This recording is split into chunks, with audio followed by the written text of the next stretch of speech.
Filmmaking comprises of a number of different roles, and one such important role is the role of being a first assistant director. Hey guys, my name is Anton, and I am the first AD in the short film Granny Smith.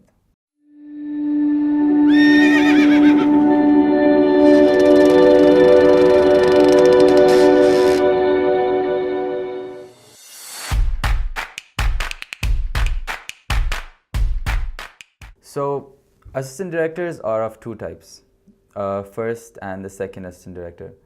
And they have a number of different lower sections that help out to make the process a little faster. Now, the role of a first assistant director comprises of a number of different elements. Primarily, they track daily progress of how the overall production is going on.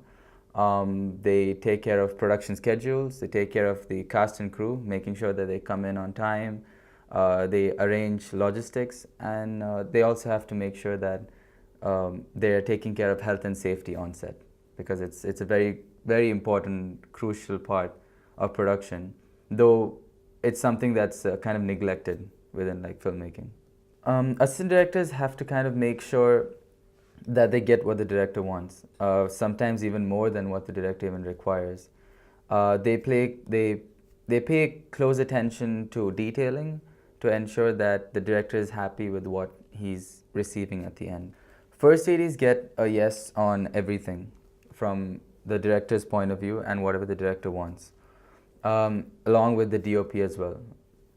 It's not just that the first AD has to work with the director, he needs to be in constant synchronization with the director as well as the DOP to make sure that they're marking each scene and to make sure that each scene flows perfectly within that time frame.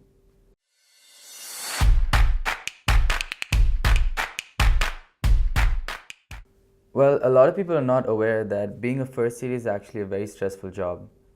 You need to be able to first of all motivate yourself to make sure that you're getting your scene and your shot within that time frame. But also at the same time, you need to be able to motivate your crew as well as the actors, because they're there spending their time to make sure that this movie, this production with such high value needs to come out well. So you as a first AD needs to make sure that you're there to make sure everything is going in the proper format.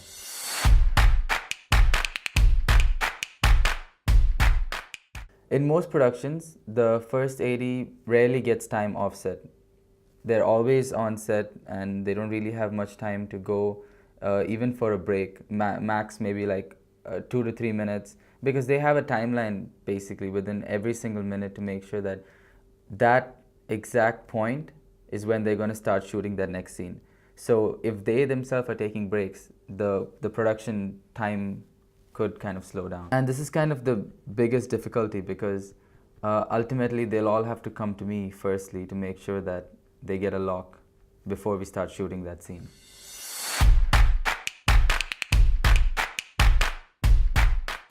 Typically on a film set, a format is followed by the AD to allow for a smooth flow through each scene. Back to one calls for all actors and crew to go back to the first position of that scene.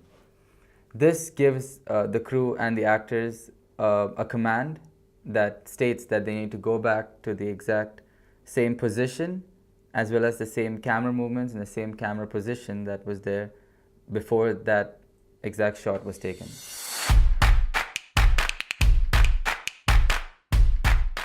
Silence on set.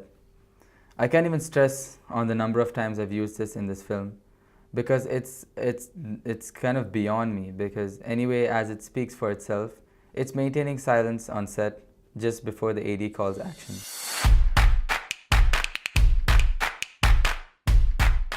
Sound speeding and camera rolling. These go hand in hand. Sound speeding gives the audio department a direction to start rolling audio.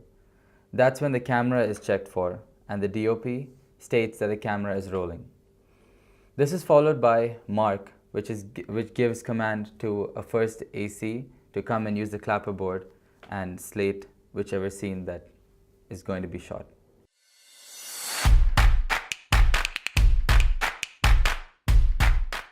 First, a blocking rehearsal is done by the DOP. That way, me and the director and the DOP have an idea at least of how the lighting and the setups for each shot is going to look like. This kind of gives us plenty of time to go and rehearse each shot before we actually start shooting. Also, I put the actors through tremendous hours of practice before the scene is done itself. And within this time, makeup and hair is usually taken care of by the art department.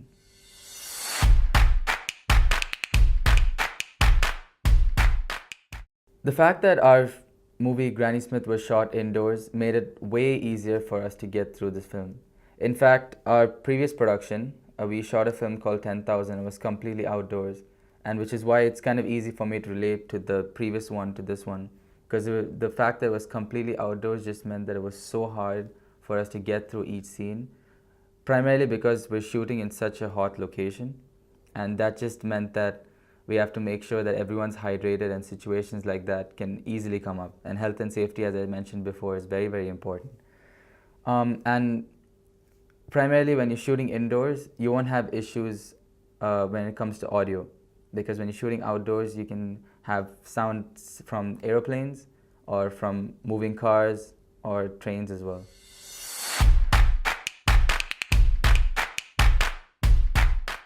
If there's one thing you'll at least have to learn from this video today, as if you want to ever pursue a career as a first AD, is the fact that there's no dead time at all.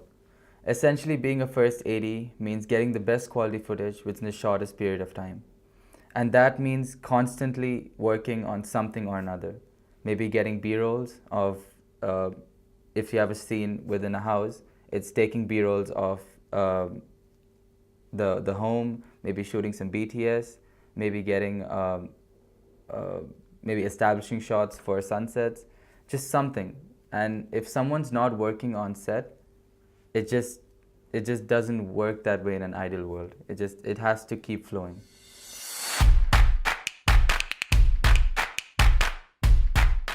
You can just step out to a 10-1, which is basically, in film terminology, a bathroom, or for a bottle of water. But if you have PAs, you can always ping them to get your bottle of water, because every single second that's missed out just basically means you've kind of missed out maybe on performance-wise of actors, or maybe just a certain shot that slightly could be tweaked to make it a beautiful shot.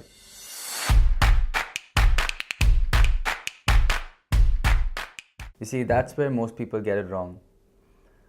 There's no actual way of saying that a certain situation in a set is going to be hard. Each set comes with its own package. Essentially, you need to understand and work around that situation. You have no other way. You need to kind of look at your resources. Do you have 3 or 4 people? Do you have, or is it just you? Is it just you as one person, or do you have a lot of other people working under you? This kind of gives you an idea of the type of problems that you would. And obviously, things like physical assets, when it comes to how much money do you have, what kind of equipment are you using? Are you using a DSLR? Are you using a cinema full frame camera? What time of day are you shooting? Are you shooting at day or are you shooting at night? All these kind of things add up to the kind of difficulties that you could face as a first AD.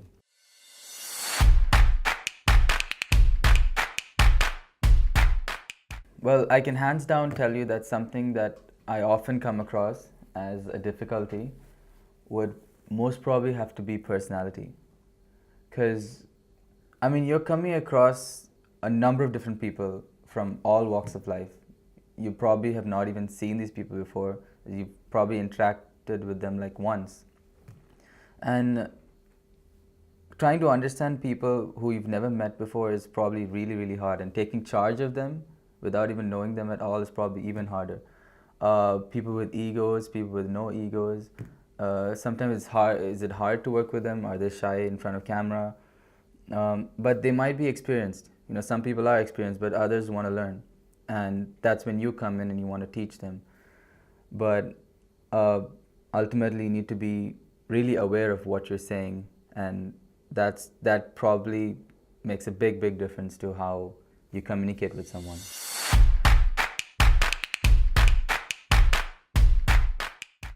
I hate this topic actually, but arguments, yeah, they're very, very common. I pretty much come across it like every single time, especially even during Granny Smith. Everyone has arguments, not just the cast, but even the crew a lot of times because, you know, when we have a set time frame, it's very hard to work really, really fast, yet smoothly as well. So when that clashes in between, there's a lot of times that the cast and crew might have faulty situations.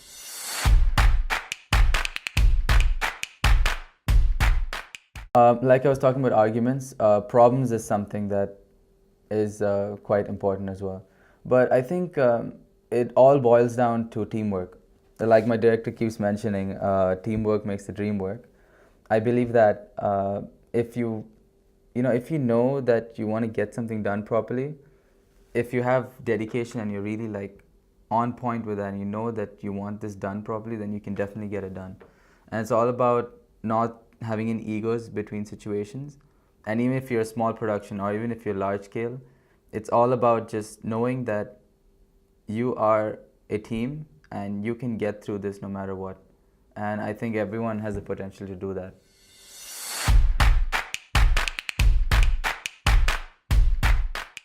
Alright guys, now that I've explained a lot about what a first AD does, let me show you how I prefer to schedule my shoots in a systematic order. No, I believe that the best software for scheduling shoots and the one that the industry uses is a software called Movie Magic. And Movie Magic isn't free, but it can be purchased for a very small price. But as you can see, there will be two sections. Yeah, there are two sections here. There's budgeting and there's scheduling. But since I'm the first AD, I'm going to just only be talking about the scheduling section, that section, because the producer is supposed to talk about the budgeting one. Anyway, when you get into it, that's a scheduling software. You click that. It takes a few minutes to render through. That's it. Come on. It's coming on. That's it. So you got 4 sections, but all you got to focus on is the main 2, which is the new schedule and open schedule. Now, since I already have my files uploaded for Granny Smith, I'm just going to open that. That's the one exactly. Now, when I open that, it's going to render through and it's going to open a new file. There we go. So that's my schedule.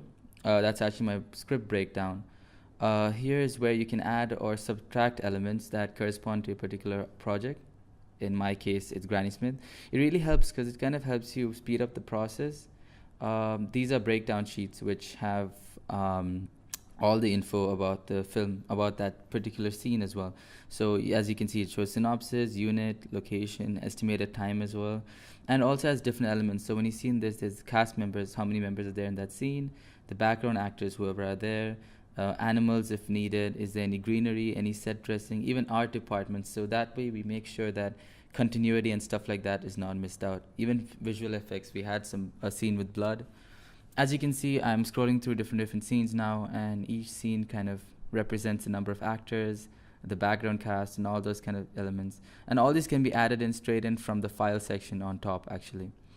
And since I've actually done the schedule, that's where you can see the colors. I'll just get to the schedule now. The strip board basically is the schedule section. Let me just make this a little bigger. It's very small. I'm just going to make it big in total. Alright, so now this is the schedule part. This is basically where I make the schedule. As you can see, it's mostly color coordinated because it's actually the best way to go by it, because you see, as you see, different scenes are in different colors. Set up is 1 hour, break is 45 minutes, and then we have a wrap up at that certain time at 1 o'clock, and then it says end of shooting date. All these can be added in from the top. On the top left corner, there's a section, and each scene can be shown here. And usually a page is divided into 8s, right? Each page is divided into 8s. Long story short, it gives you an understanding of how many scenes can be shot within that particular day. Initially, we actually had a cafe scene as well within our film, but however, due to like lack of time and stuff like that, we had to get rid of that scene, as well as we had a huge boat scene. That was the idea for us, with a beautiful drone shot and stuff like that, but due to time constrictions, again, it had to become a house party. Particularly, I kind of love this software because I just feel, everything since everything is digital now, I think the best way to actually go about your daily routine is to really take advantage of these kind of situations. And I just feel that this software really makes an AD's life very, very easy. And anyone who's thinking of being a first AD should definitely get this software. I think it'll just make your life so much easier and much more faster. Because back in the olden days, everyone had to work with pages and stuff like that, and just things just never work. All you gotta do is just fill in whatever you need over here, go to the next page, fill in the next section, next page, next section. Each one get filled in, and then you just go to save. You can save as first, or you can export. I prefer exporting, so it'll come out in a different template itself. Then it'll save as a file. You can save it wherever you like, and you just have to click save. But since it's already saved for me, I'm not going to click it for now, and I'm just going to click cancel. And yeah, that's it, guys. There we go. That's basically how I schedule my shoot. That's about it from me. I hope you guys had a wonderful time watching this video. And again, this is Anton from Writer Films.